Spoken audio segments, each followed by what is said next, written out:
Hello and welcome to Talking Good Games. Just finished West Ham United 1, Bristol City 1. A replay beckons for both sides in the FA Cup third round. I'll be honest with you, we'll get into highlights in just a minute. Before we do, I'm really not happy with what I've just seen, quite frankly. And I'm going to give a lot of credit to Bristol City. I didn't like some of their tactics, but it was very effective.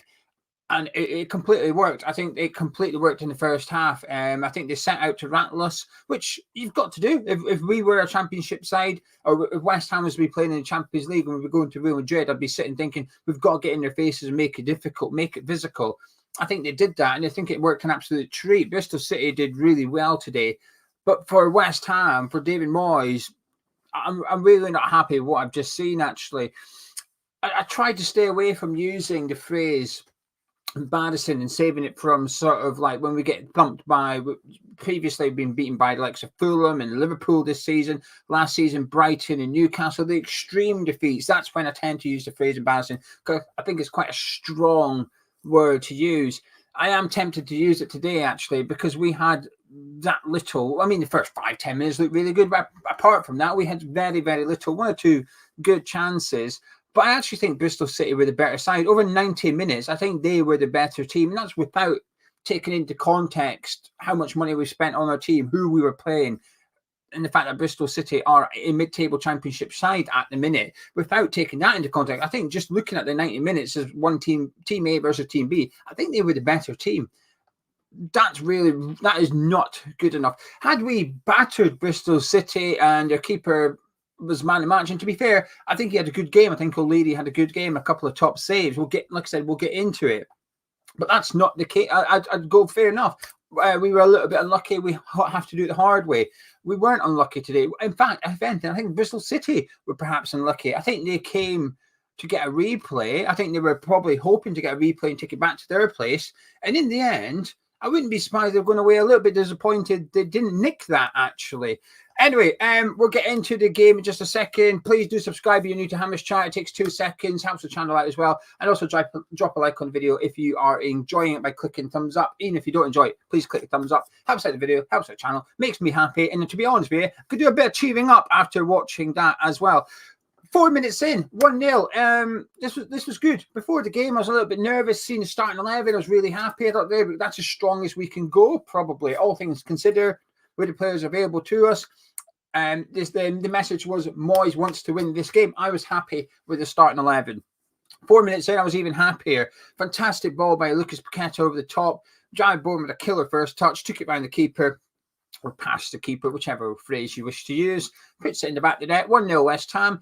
And I will be honest with you, a little bit of me sort of went, hey, this could be an easy day at the office, this one, because I was a bit nervous leading up to this game because I don't know enough about Bristol City to really gauge how I should be feeling.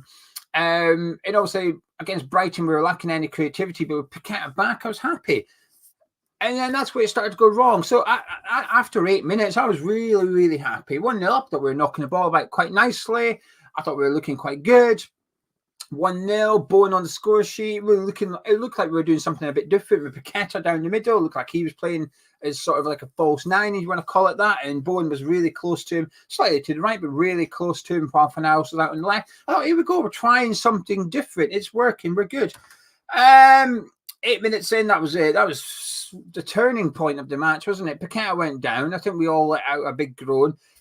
Moyes will get a lot of criticism for playing Lucas Paqueta. I personally didn't want to see him start when we did the preview with Gonzo because I didn't feel it was necessary. I felt if we can't beat Bristol City without Paqueta, we've got bigger problems. And it turns out we can't beat Bristol City without Paqueta.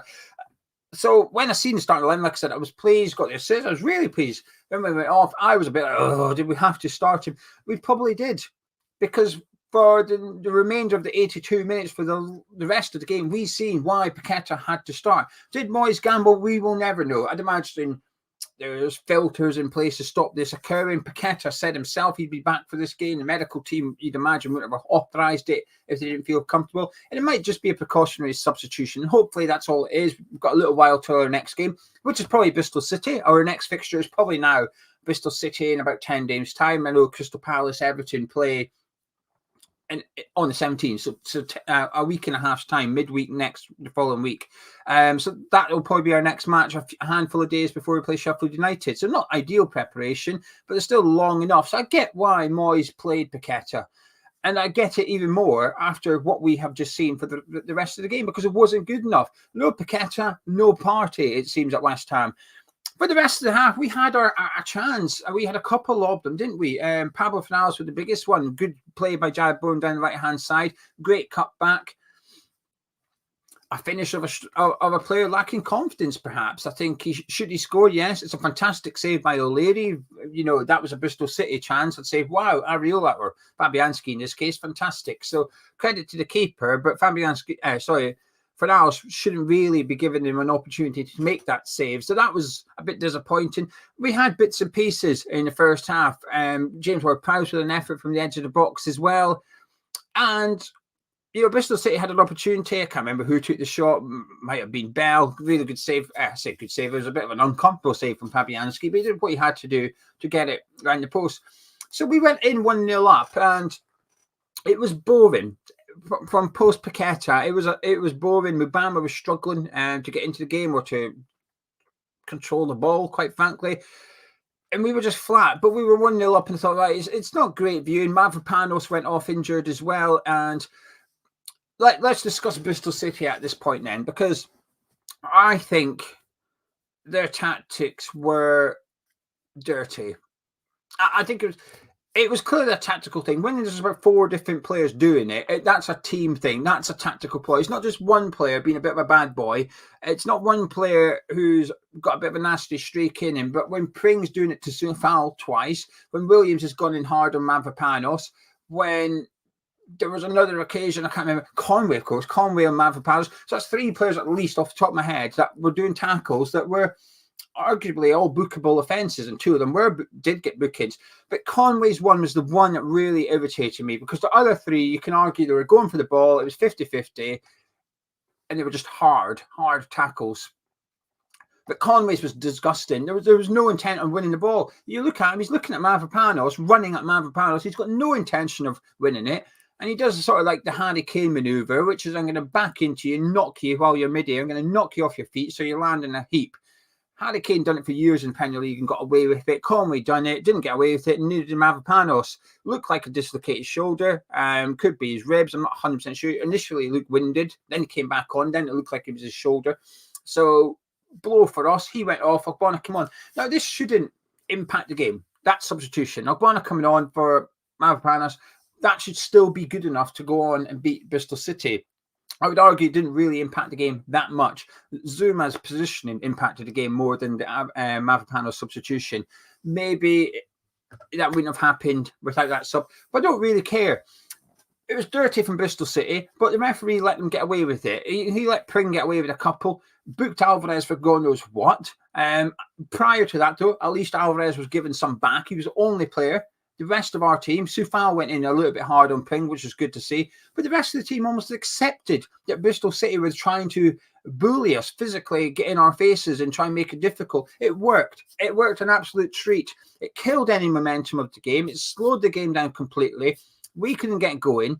We then looked a little bit shaken. And then in the second half, we looked scared. We looked terrified of Bristol City. Obviously, maybe we've seen Paqueta go off, which wasn't an impact injury. Mavropanos go off. Maybe we did get a bit, whoa, hang on a minute. This is a bit, we don't fancy this. But it felt like in the second half, it felt like we didn't fancy it whatsoever until the final 5 minutes of the game. We decided, actually, now we're going to try and win the game because we're the Premier League side. But Mavropanos, Bristol City's tactics work. I don't like them, but they worked fine. They bullied us in the first half. Bar Alvarez and Soufal, we allowed it to happen as well. I hated it. I hated watching us almost just accept they were going to have their way with the referee in there. Second half, though, I mean, this was just horrific. From the first kick of the second half, it was all Bristol City. By the time they scored, they deserved it. Not only did they deserve it, it was coming. We had warning signs that they were going to go on and score that goal. In fairness, Moyes would have had his hands tied a little bit because he'd had to make 2 substitutions in the first half. He only had 1 more stoppage left. He was never going to do it. He could have done a sub at half time if he wished to. But truth be told, while there was one or two players perhaps not performing, I could understand why, after seeing two players injured, Moyes decided to leave it as it is. But the problem was, it wasn't necessarily the personnel in the second half. It was just the attitude. There was nothing about us whatsoever. Again, we were timid. They were the ones with their chests puffed out. They looked like the Premier League side. They were all over us. They got their goal. Tommy Conway, arguably the one that took Mavropanos out, went and scored and possibly benefit from taking Mavropanos out, because now he's behind a really slow Bowen, and a slow Zuma couldn't get across to block his shot.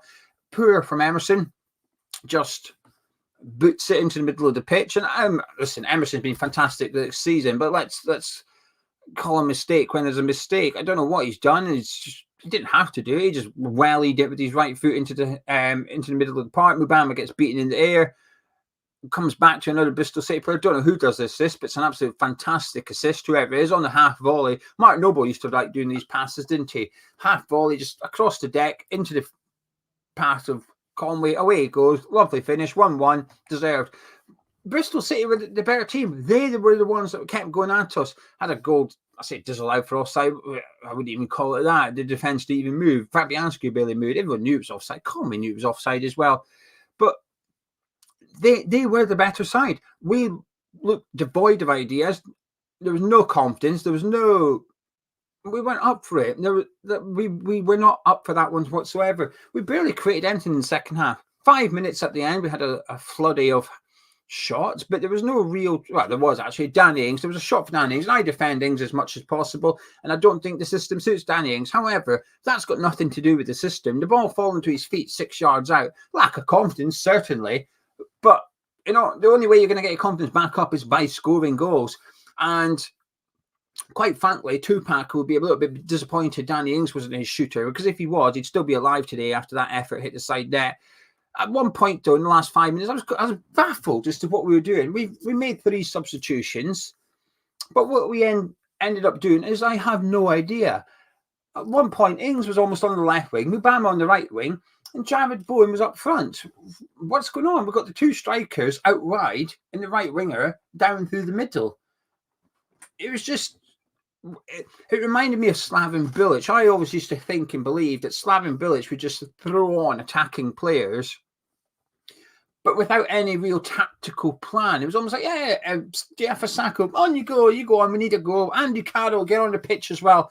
And we would just throw on. We'd have like 3 or 4 strikers on the pitch at one point, but they were playing like right wing and left wing and in the number 10. It was just chaos. It was just throwing on attackers for the sake of it. And I felt like we'd done that a little bit today with Ings, Mubama, Bowen. Conway stayed out on the left-hand side, but didn't really impact the game.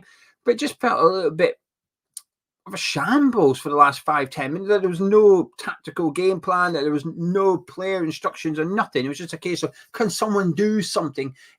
We were relying on a bit of individual brilliance for the last 5-10 minutes in order to nick the game from Bristol. We didn't even have that. We had nothing. And quite frankly, I say relieved when the full-time whistle went. I wasn't relieved, but I felt we've got away with that one. But I'm not looking forward to this replay at all. I'm absolutely dreading it already, because Paqueta went off, Panos went off, Kudus will still be missing. But not only that, possibly the worst thing about that game is, and we don't know yet, is Jarrod Bowen was injured at the very end of it. We don't know the extent of the injury, but he never stays down, especially when you need a goal to win the game. And it didn't look great. He didn't look comfortable at the end of that match as well. So possibly we just lost 3 very important players today's game. Like I said, the good thing is we've got 10 days till the next fixture. Maybe, I don't know when the fixture. I'm guessing it's going to be Wednesday the 17th, or around about then. But that was terrible. That was really, really bad out there. We'll have a conversation about Mubama another day. I was already intending on doing a video specifically about Mubama. I'm going to leave Mubama out of the conversation for this one. But today, there wasn't enough players that looked like they wanted to win. The first 8 minutes was good, but apart from that, it was all Bristol City. Half-hearted. I'm honestly lost for words, quite frankly, because we've been here before. And we're here quite often. Even games we win, we're here a bit. It wasn't great, was it? Even we've got the win. There was none of that today. And I know we're missing important players. We were always going to miss Kudus. Paqueta going off was a problem. But let's remember who was still out on the pitch today. We still had the likes of James Ward-Prowse and Jarrod Bowen out there. Our defence still contained Soufal, Emerson, Zuma and Ogbonna. 3 of our first choice back four were there. Our first choice keeper was on the bench. We chose to use our cup keeper. So defensively, we were only missing one player. Arguably, Mavropanos is ahead of a Jarrod in pecking order. So we began with this starting back four. Alvarez was in there. Souček was in there, Ward-Prowse in there. There's our first choice midfield as well. So while we're missing players, they wouldn't all start. Yes, Antonio on the bench would have been a good option had he not slipped in training and delayed his recovery. But you've got to, first of all, I have no sympathy for us missing Kudus and Jarrod. When you buy players that are going to be going to African nations, and quite frankly, Moyes, is lucky. Maybe not lucky because it's sort of self-inflicted. We're lucky that Benrahma and Conway is available, because had they had a decent first half of the season, they'd also be at the African Nation. So we wouldn't even have them available. We chose, as a club, to go into this season with 4 players likely to go to the African Nations. What's happened is 2 of them have gone. So I don't want to hear anything from David Moyes or the club saying, well, we've missed Kudus, we've missed Jarrod. Yes, well, you chose to sign African players. That is a consequence of it. Like, I don't want to hear Postecoglou complain that Son's away. I don't want to hear Klopp complain that Mo Salah's away. You chose to have those players in your squad. You know what's going to happen. You have to plan for it. So we were always going to be missing Kudus, but you've got... This is why we spend hundreds of millions. This is why we have a 24-man senior squad in the Premier League, so that we can deal with fixture congestion, which there isn't any of. It's been a week since our previous game, and it was going to be 2 weeks till our next game. This fixture couldn't be better for planning, for fitness, for whatever it is. It's not good enough. And you can't say the fringe players haven't stepped up, because, yes, they haven't, but our starting 11 today was as good as it could get. Minus Jarrod and Kudus. Yes, Antonio could have been available. That was as good as it could get. So there's no excuses for this one for David Moyes. Not good enough from him. Certainly not good enough from the players available. Really, really disappointing result. The more I'm talking about it and thinking about it, actually, the angrier I'm getting. I've almost been not angry watching the game, because I'm used to it. I'm used to the disappointment already this season, not necessarily, but once Paqueta had gone off at half-time while we were comfortable, there was a feeling of inevitability that Bristol City would get back into the game. Liam Manning got his tactics spot on today, I think. Moyes did not. I think Manning's players were up for it. I don't think ours were. For whatever reason, I don't think we were up for it. Like I said, bar Soufal and Alvarez, we allowed ourselves to get bullied out there. I don't like that. I do not like that at all. I wouldn't say it stinks of arrogance, but it felt like there was a little bit of, we don't need to be at the top of our game to win that. It was just sloppy. You look at the last 5 minutes there, I feel bad calling Souček out individually, but he's the first one that sprung to mind. Both boxes. First one, a lazy pass, trying to tuck it around the corner, easily intercepted. Bowen didn't even move. Bowen didn't even flinch when that happened. He just continued walking. And then he goes and concedes a handball on the edge of the box to give them a last-minute chance to steal the tie. There's no one around him. It's just poor control from him. It's just lazy. Not good enough from us today. And now the manager, who has been complaining about fixture congestion, now has another fixture to deal with. Another fixture that we will not have Kudus for, we will not have a Jarrod for, and we might also be missing Paqueta. Why have I called him Paqueta? That's Gonzo's fault. Paqueta, Mavropanos, and possibly even Jarrod Bowen as well. Fingers crossed not, because I'll tell you what, going forward, Jarrod Bowen's the only bright spot when we're missing Kudus and Paqueta. I dread to think of what we'd look like without Jarrod Bowen as well. The other team might as well just put 2 defenders on. We would park the bus regardless of who we're playing. Anyway, not good enough. Not good enough whatsoever. I'll be back tomorrow morning with Charlie at 9 a.m. We'll be live at 9 a.m. to discuss the game in detail. If you have any questions for that show, get them in. I appreciate that this isn't the most composed review, but quite frankly, I'm a bit pissed off, actually. I am a bit pissed off about this one, because the irony is you almost threw the Liverpool game because of fixture congestion. and not as a direct result. There's no correlation between this game and that game, but we almost gave up that. I felt he threw the game against Liverpool in the Carabao Cup quarter-final because of fixture congestion. But as a result of today's performance, we've now got another fixture. Could you make it up? Could you? Anyway, I'm going to disappear. See you at 9 a.m. tomorrow. If you enjoyed this review somehow, please do drop a like on it. Subscribe to Hammers Chat. I'll catch you tomorrow.